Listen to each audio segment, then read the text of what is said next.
આજની ધર્મકથા.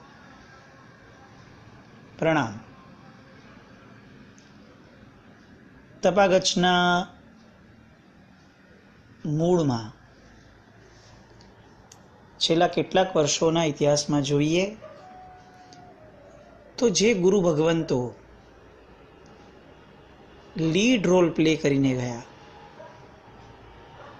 એવા ગુરુ ભગવંતોની હારમાળામાંના 3 મુખ્ય ગુરુ ભગવંતો ત્રિપુટી, એમાંના એક એટલે પૂજ્ય બુટેરાયજી મહારાજ, જેમનું ચરિત્ર આપણે જોયું. એ જ બુટેરાયજી મહારાજના શિષ્ય એટલે પૂજ્ય વૃદ્ધિચંદ્રજી મહારાજ. અને આ વૃદ્ધિચંદ્રજી મહારાજને એક શિષ્ય થયા શાસન સમ્રાટ નિમિસુરીશ્વરજી મહારાજા. આ નિમિસુરીશ્વરજી મહારાજાના ચરિત્રમાં આજે આપણે પગલાં માંડવાના છે. બહુ પ્રામાણિકપણે કહું તો એવું લાગે કે લાયકાત વગર આપણે એક એવા મહાપુરુષની માટે વાત કરવાના છીએ કે જેમની માટે વાત કરવા માટે પણ બહુ ઊંચી યોગ્યતા જોઈએ. જે કપરા કાળની અંદર પૂજ્યશ્રી એમના દીક્ષા જીવનને જીવ્યા હતા, અને જે રીતે જે છટાથી જીવ્યા હતા, આપણને એવું લાગે કે અવતારી પુરુષો કેવા હોય એ કદાચ સાહેબનું જીવન જોઈને આપણને ખ્યાલ આવે. આવા સાહેબ શાસન સમ્રાટ, આચાર્યોને જીન શાસનના રાજા કીધા છે, પણ આ બધા આચાર્યો, એ બધા રાજાઓમાં સમ્રાટ કોણ? બીજો એક શબ્દ ન નીકળે, એક નામ ન નીકળે મોઢામાંથી, પૂજ્ય નિમિસુરીશ્વરજી મહારાજા, જેમને એકવાર એવી ઉપાધિ, એમને એવું ઉપનામ વિશેષણ અપાયું કે સાહેબ આપ ચક્રવર્તી જેવા છો. અને એ સમયે બીજા એક આચાર્ય ભગવંત, પ્રખર આચાર્ય ભગવંત સમકાલીન, એમણે એવું કીધું હતું કે તમે આમની માટે ચક્રવર્તી શબ્દ બોલો ને, એ નબળો છે. અને સહજપણે એમના મુખમાંથી નીકળ્યું હતું કે આ ચક્રવર્તી નથી, આ સૂરી ચક્રવર્તી છે. અને ત્યારથી સાહેબની આગળ આ વિશેષણ જોડાતું થયું કે સાહેબ સૂરી ચક્રવર્તી, સિંગલ ચક્રવર્તી નહીં. આટલું બધું જેની માટે બોલાય છે, એ વ્યક્તિના જીવનને હવે આપણે જો સ્પર્શવા જઈએ તો કેવો અનહદ અંદરથી બહુમાન ભાવ ઊભો કરવો જરૂરી છે. સાહેબની માટે આટલી બધી વ્યાખ્યાઓ અને આટલી બધી વિશેષણો લેવાનું કારણ આ છે કે આ એવું તત્વ હતું પરમાત્માના શાસનનું કે જેની વાતો સાંભળવા માટે પણ અહોભાવનું બેકગ્રાઉન્ડ કમ્પલસરી છે. 20મી સદીના મહાપુરુષ, જીન શાસનના જ્યોતિર્ધર, અને એમનો જન્મ થયો મહુવાની અંદર. લક્ષ્મીચંદભાઈના ઘરે એક એવી લક્ષ્મી પ્રગટી, એક એવી સમૃદ્ધિ પ્રગટી કે જેના દ્વારા જીન શાસન સમૃદ્ધ થયું. માતાનું નામ દિવાળીબેન, અને આ દિવાળીબેને આ પરમાત્માના શાસનને એવી દિવાળી દેખાડી કે જેની ઉજવણી વર્ષોના વર્ષો નહીં, સદીઓની સદીઓ સુધી થશે. જેમનો જન્મ મહુવામાં, જેમનો દેહ વિલય પણ મહુવામાં, જેમની માતાનું નામ દિવાળીબેન, જેમનો કાળ ધર્મ દિવાળીએ, અને જેમનો જન્મ પણ દિવાળીની અંતિમ ક્ષણોમાં એટલે કે બેસતા વર્ષની પરોઢના સમયમાં, પરોઢીએ 4 વાગે જન્મ એટલે કે દિવાળીની રાત, અને બેસતા વર્ષના બપોરે 4 વાગે અંતિમ સંસ્કાર. આ બધા કોઇન્સિડન્ટ્સ નથી. આ દેખાડે અને સૂચવે છે કે મહાપુરુષો એ આ જગતની અંદર કંઈક વિશેષ જ હોય. એની માટે જાણે કુદરત પણ કંઈક રસ્તો અલગ કરીને આપતી હોય.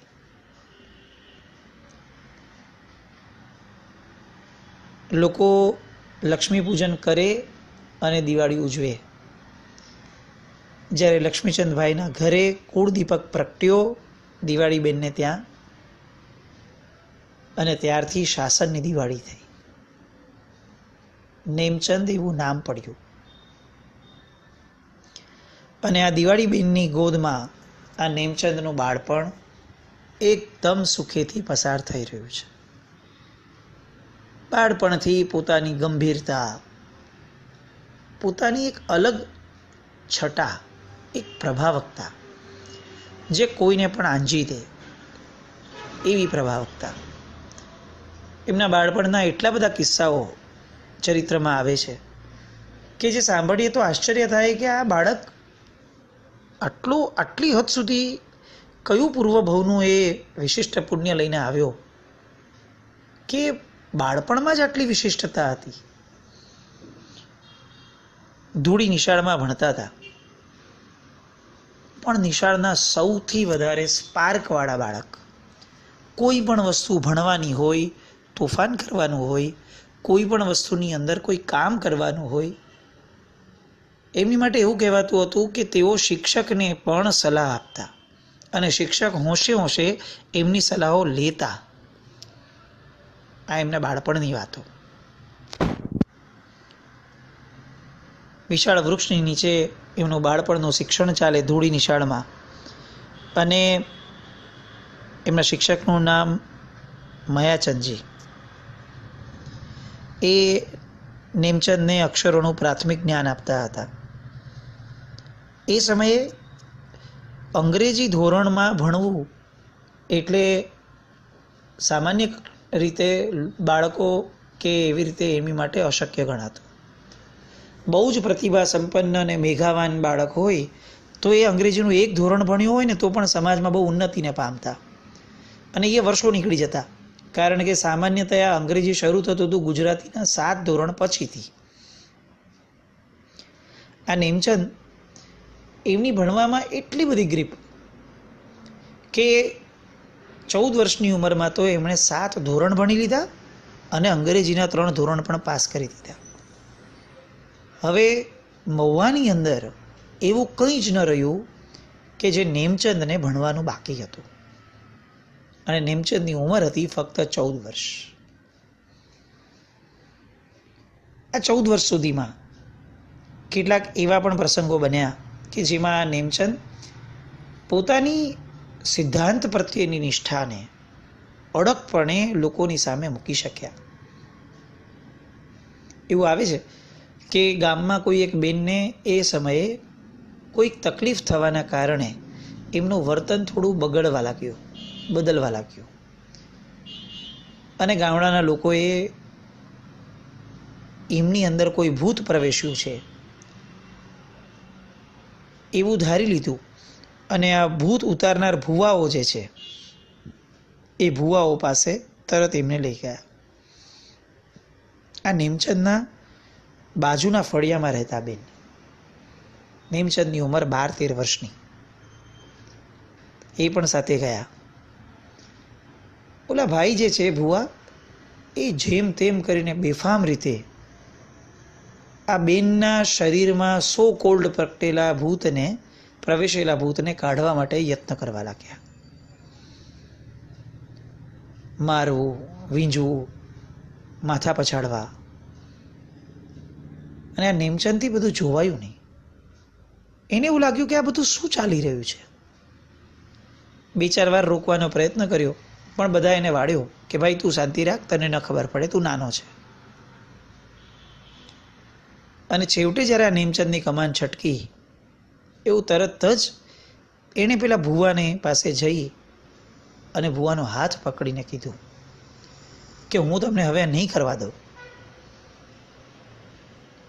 અને એ સમયે આ નેમચંદની મનમાં રહેલી નૌકાર પ્રત્યેની શ્રદ્ધા એટલી અડગ કે એમણે પેલા બેનના માથે હાથ મૂક્યો, કપાળ ઉપર પોતાનો હાથ મૂકી નૌકાર ગણ્યો અને જાણે એ એના આજ્ઞા ચક્રને આજ્ઞા કરતા હોય એ રીતે નૌકારનું સ્મરણ જોર જોરથી કરવા લાગ્યા. બહુ જ થોડી ક્ષણોની અંદર પેલા બેન એ એમની સહજ અવસ્થામાં આવ્યા. પેલો ભૂવો જોતો રહે છે કે આ શું ચાલી રહ્યું છે. આ 12 વર્ષનો બાળક એ આ શું જાદુ કરી રહ્યો છે. પણ નેમચંદ એ પોતાની શ્રદ્ધા અને પોતાની લાગણીશીલતા, પોતાના મનમાં પેલા બાજુના ફળિયામાં રહેતા બેન પ્રત્યેની કરુણા, વડીલ પ્રત્યેનું માન, આ બધા ગુણોથી એટલો તરબતર હતો કે હવે એના દ્વારા થયેલો આ પરોપકાર એ સામા માટે વરદાન સાબિત થયું.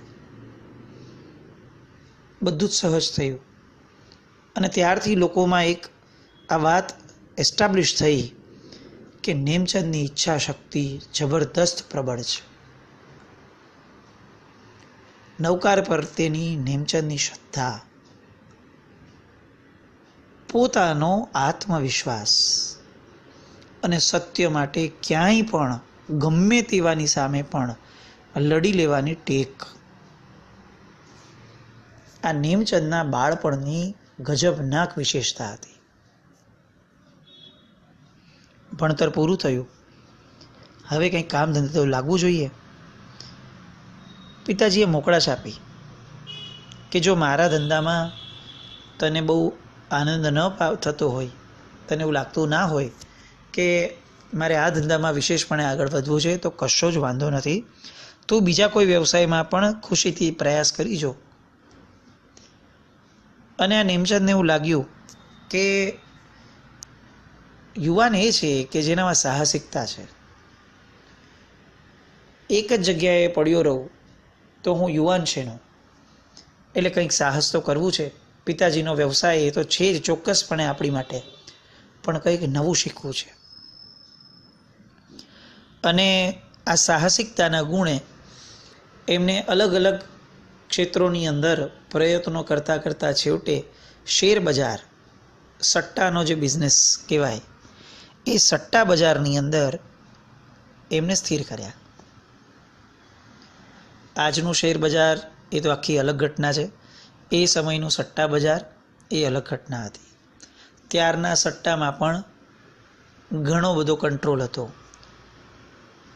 અને આજના શેર બજારની અંદર ફક્ત એક જ વસ્તુનો કંટ્રોલ છે, આર્ત ધ્યાનનો, જે આગળ વધીને રૌદ્ર ધ્યાનમાં જઈ શકે છે. કરસન કમા નામની જાણીતી પેઢી એની અંદર જોડાયા. બહુ થોડા સમયમાં પોતાની ચકોર બુદ્ધિ, ચપળતા, કારણ કે સટ્ટામાં મૂળ મુદ્દો જોઈએ ચપળતાનો, અને એ તો આ નેમચંદની અંદર અનહદ ભરેલી હતી. એટલે બહુ જ ઓછા સમયની અંદર પેઢીના વડીલોને પણ આશ્ચર્ય થાય એ રીતે એમનામાં આ છટા આવી ગઈ, ધંધાની ગ્રીપ આવી ગઈ. અને એ હિંમત તો હતી જ, એટલે હિંમતભેર સટ્ટો પણ રમવા લાગ્યા. પુણ્યને કઈ રીતે અજમાવવું એની જાણે માસ્ટરકી એમની પાસે હોય એવી રીતે આ 14-15 વર્ષનો બાળક એ સટ્ટા બજારની હથોટીને પોતાના હાથમાં રાખીને બેસતા થયા. પૈસા આવવાના શરૂ થયા, કારણ કે સાહસ તો હતું જ, સાથે આવડત આવી અને એના કારણે પૈસા આવવાના શરૂ થયા. હવે પરિવારને પણ એવું લાગવા લાગ્યું કે આ ધંધામાં એકદમ સેટ થયો છે. એ સમયે વરસાદ વગેરેના સટ્ટા બહુ રમાતા. વરસાદ કેટલો થશે, ક્યારે થશે, શું થશે, અને અવનવી વાતો એ સમયની, એના સટ્ટાઓ થતા.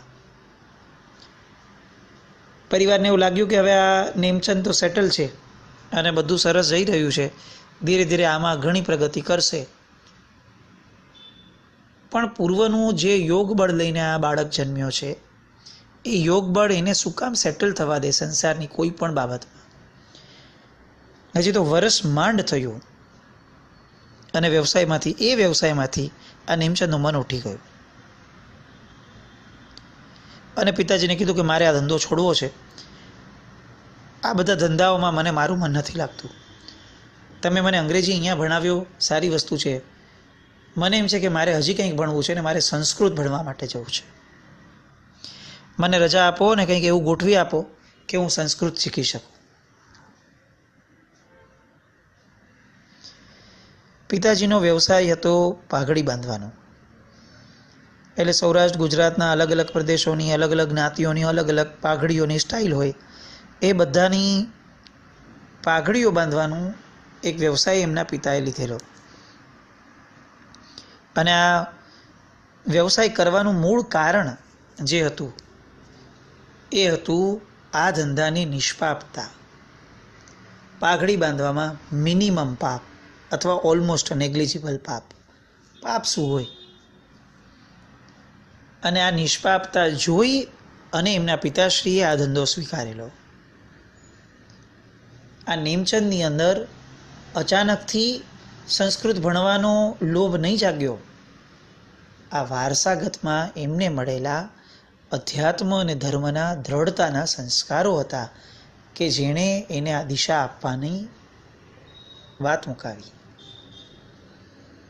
શું અદ્ભુત એમના પિતાની એ સમયની માનસિકતા હશે કે જે લાઈનમાં સૌથી ઓછું પાપ દેખાય મારે એ લાઈનમાં જવું છે. એ પણ જૈન હતા, આપણે પણ જૈન છીએ. આપણી વિચારધારા એ કે જે લાઈનમાં સૌથી વધુ પૈસા મળે ત્યાં જવું. એમની વિચારધારા એ કે પૈસા તો મળશે પણ જે લાઈનમાં સૌથી ઓછું પાપ હોય એ લાઈનમાં જવું. મહાપુરુષો એ સામાન્ય લોકોના ઘરે નથી જન્મતા.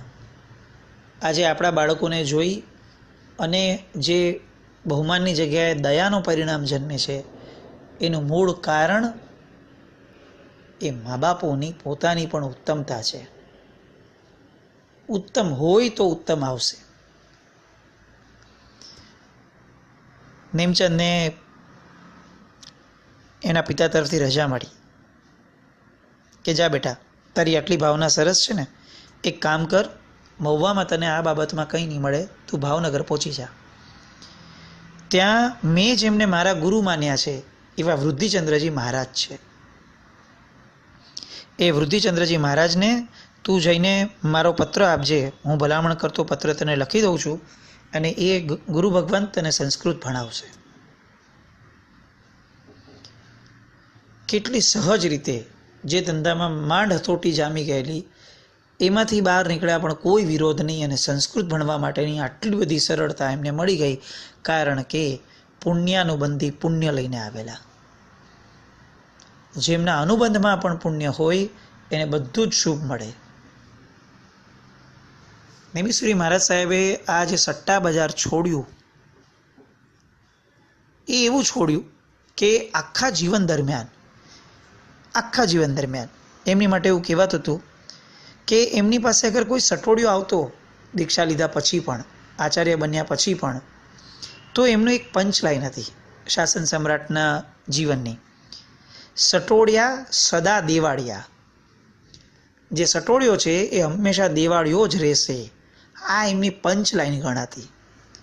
હવે આ પંચ લાઈન એમના આ સટ્ટા બજારના અનુભવમાંથી આવી કે પછી આ જગતનું જે ભવિષ્ય થવાનું છે એ ભવિષ્ય જે એમના મોઢે આ બોલાવતું હતું એ પ્રશ્ન છે. હું ફરીથી આ વર્ડ રિપીટ કરું છું. આ આપણે કોતરી દેવા જેવો છે હૃદયની દિવાલ પર. કારણ કે આજે લગભગ આ જ સ્થિતિ દેખાય છે. સટોડિયા સદા દેવાળિયા.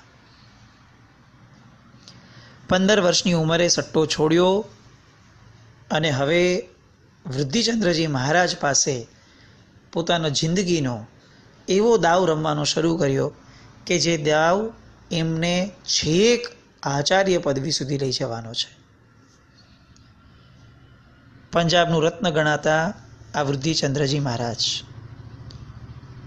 શાંતમૂર્તિ, પ્રૌઢ, પ્રતાપી, સંવેગી શિરોમણી તબિયતથી થોડા નાદુરસ્ત થયા અને એના કારણે ભાવનગરની અંદર સ્થિર વાસમાં રહ્યા. ભાવનગરના જૈનો અને જૈન સંઘ એટલો લાલાયિત હતો આ ગુરુ ભગવંતની નિષ્ઠાના કારણે કે એમના ઉપકારની જડીઓ એમના પર વરસતી રહેતી અને આમના તરફથી અહોભાવ બહુમાન ભાવ સંઘમાંથી સતત અને સખત રીતે નીકળતો. એટલે આ સંઘની અંદર જ્યારે આ નેમચંદનું આવવાનું થયું અને એણે સંઘની સ્થિતિ જોઈ ત્યારે એને એવું લાગ્યું કે જાણે પોતે કોઈ અલગ નગરમાં આવ્યો હોય એવું નથી. એ તો જાણે એક આખા નવા માર્ગના રાજમાર્ગ પર આવ્યો છે.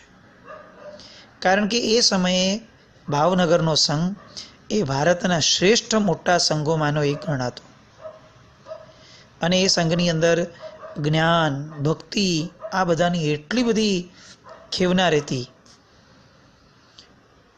અને એમાં આ ગુરુ ભગવંતના દર્શન અત્યંત નિરાડંબર નિસ્પૃહ અને જાણે પોતાના ચારિત્રાચારની એટલી બધી એમની કાળજીઓ કે આ ગુરુ ભગવંતને ફક્ત ભાવનગરના સંઘની આખા ગોહિલવાડના જૈનો એ ભગવાનની જેમ પૂછતા. વૃદ્ધિચંદ્રજી મહારાજનું નામ પડે અને લોકોના મોઢામાંથી જાણે ભગવાન જોયા હોય એવો અહોભાવ અને એના શબ્દો સરી પડતા હતા. આનંદગંજી મહારાજ દેવચંદ્રજી મહારાજના સ્તવનો એ જાણે આ વૃદ્ધિચંદ્રજી મહારાજનું એક લાક્ષણિકતાનું લક્ષણ ગણાતું. નિર્દંભ અને નિર્દોષ ચરિત્ર સાહેબનું અને એ ચરિત્ર જીવનારા ગુરુ ભગવંત પાસે હવે પહોંચ્યા નેમચંદ અને એમના જીવનનો એક બીજો અધ્યાય શરૂ થવાનો. આ અધ્યાયની અંદર આ નેમચંદને કેટલા ફાયદાઓ થયા, કઈ રીતે વિકાસ થયો અને આ વિકાસની અંદર એક શ્રાવકનો પણ ઘણો મહત્વનો ભાગ હતો. એ બધાની વાતો આવતીકાલે જોઈએ. જીન આજ્ઞા વિરુદ્ધ કંઈ પણ બોલાયું હોય તો મિચ્છામિ દુક્કડમ. ફરી એકવાર જે શરૂઆત કરીએ કહું છું, આ એવા ઉત્તમ પુરુષનું ચરિત્ર છે કે જે ચરિત્ર સાંભળતા અને સાંભળ્યા પછી પણ જો અહોભાવ નહીં જન્મે તો આપણે ગુનેગાર ગણાશું. જૈનમ જયતિ શાસનમ.